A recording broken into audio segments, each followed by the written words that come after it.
오늘 아침에 살펴볼 하나님의 말씀은 마태복음 5장 1절부터 2절 말씀입니다.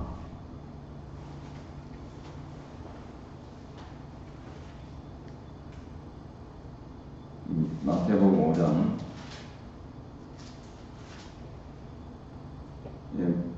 우리가 몇 절 안 되니까 우리 합독하겠습니다. 시작. 예수께서 무리를 보시고 산에 올라가 앉으시니 제자들이 나아온지라 입을 열어 가르쳐 이르시되. 아멘. 오늘부터 예수님의 산상설교를 우리가 계속해서 살펴보겠습니다.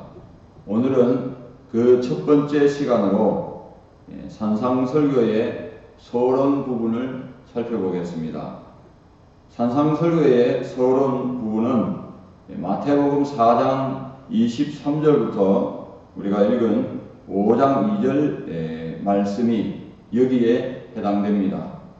어떤 주경 신학자는 서론을 5장 1절부터 2절을 산상설교의 배경으로 보고 있기 때문에 서론으로 잡고 있지만은 실제로 이 무리들이 어디에서 몰려오게 되었는지 4장 23절부터 말씀을 해주고 있기 때문에 우리가 서론으로 시작되는 것으로 보아야 합니다.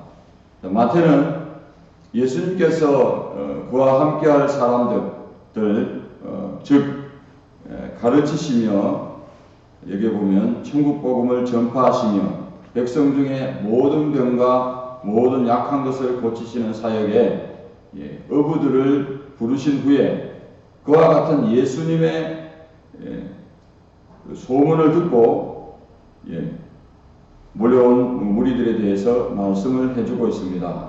이들은 예수님 당시 의술로는 불치의 병으로 여겼던 병을 포함해서 귀신 들린 자, 각종 병에 걸린 사람들입니다. 마태는 예수님께서 이들을 고치셨음을 말씀하신 후에 여기 보시면은 수많은 무리가 갈릴리와 데가볼리와 예루살렘과 또 유대와 요단강 건너편에 있는 사람들까지 예수님을 따랐다고 말씀을 하고 있습니다. 예수님은 바로 이들 수많은 무리를 보시고 산에 올라가 앉으시니 제자들이 나왔다고 말씀을 합니다. 자, 그런데 이 예수님의 산상설교가 사복음서에 오직 누가복음에만 나타나는데 마태복음과 조금 다른 점이 있다면은 누가복음 6장 17절을 우리가 보시면은 예수님께서 팽리에 서셔서 설교를 하셨다는 고 말씀을 하고 있습니다. 또 누가복음에는 예수님의 12제자를 선택하신 후에 이 산상설교가 이렇게 행해졌음을 말씀을 하고 있습니다. 이와 같은 사실을 종합해 볼 때에 마태복음 5장 1절에 예수께서 무리를 보시고 산에 올라가 앉으시니 제자들이 나아온지라는 이 말씀은 앞서 베드로와 안드레 그리고 세베대 아들 야고보와 요한을 두고서 한 말씀인 것을 알 수가 있습니다. 왜냐하면 12제자를 선택하신 것은 마태복음 10장에 가면 나오기 때문입니다. 예수님께서 12제자를 선택하신 것은 우리가 이제 밤이 맞도록 예수님이 이제 기도를 하시고 이제 예수님의 그 사역을 함께 할 자들을 부르시기 위함이죠. 그래서 여기에 보면은 이 사실을 우리가 염두에 두고 마태가 복음서를 기록한 것으로 우리가 보아집니다. 그래서 산상설교는 그 배경이 되는 마태복음 4장 23절부터 7장 27절까지를 우리가 산상설교라고 우리가 말씀을 드릴 수가 있습니다. 예수님의 산상설교에 대해서 신학적으로 다양한 접근을 해왔습니다. 어떤 학자는 마치 모세가 시내산에서 십계명을 받아서 그 백성에게 계명을 가르친 것처럼 예수님께서 산 위에서 그 무리들에게 설교를 하셨다고 합니다. 그러면서 당시 종교 지도자들의 율법 해석을 바로잡음을 통해서 모세보다도 더 뛰어나신 분으로 예수님을 나타내고 있음을 말씀하고 있습니다. 그러나 예수님의 산상설교는 거기에 끝나지 않습니다. 단지 율법을 재해석하고 바로잡는 것에 그치지 않고 보다 실제적으로 제자로서 어떻게 가야 할지를 가르쳐 주셨습니다.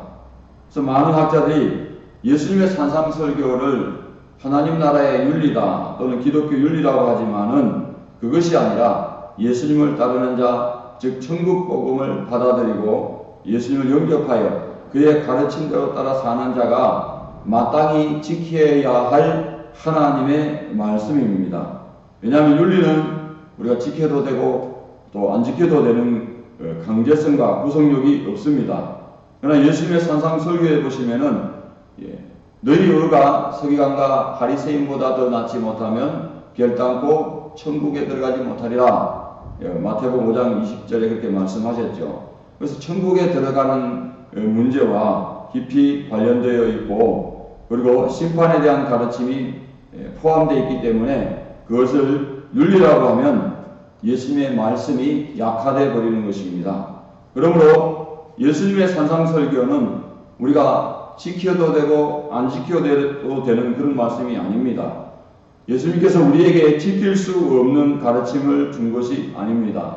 마태는 분명 이 말씀의 직접적인 대상이 제자들임을 말씀하고 있습니다. 예수께서 무리를 보시고 산에 올라가 앉으시니 제자들이 나아온지라.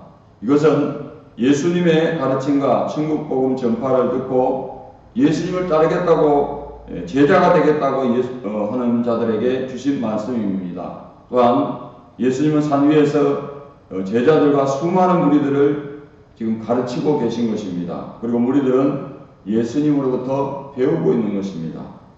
마태는 예수님께서 공생의 사역에서 그가 첫 번째로 한 가르침이 무엇이라고 하는 것을 이제 예수님의 입으로부터 나오는 말씀에 주목해야 할 것을 독자들에게 말씀을 하고 있습니다. 입을 열어 가르쳐 이르시되 아멘. 그래서 제일 첫 번째 하신 말씀이 우리가 알고 있는 팔복입니다. 이 팔복에 대해서는 내일 새벽은 토요일이기 때문에 쉬고 주일 새벽에 말씀드리도록 하겠습니다.